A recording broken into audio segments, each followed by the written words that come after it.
Hi friends, నేను అజ్జ.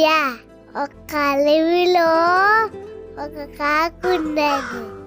ఒక కాకి దాహం వేసింది.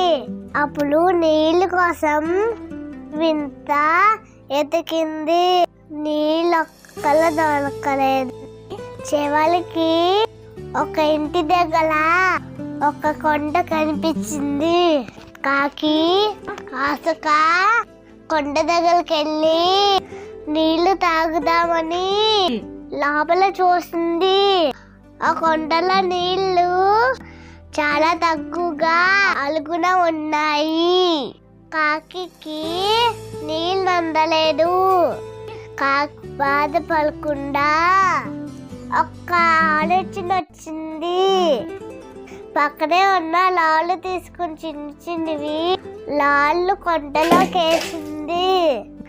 1, 2, 3, 4 వేసింది. నాళ్ళు విండుతుంటే కొండలో నీళ్లు నెమ్మదిగా పైకొచ్చాయి. అప్పుడు కాకి తాగింది. సంతోషంగా ఎగిలిపోయింది.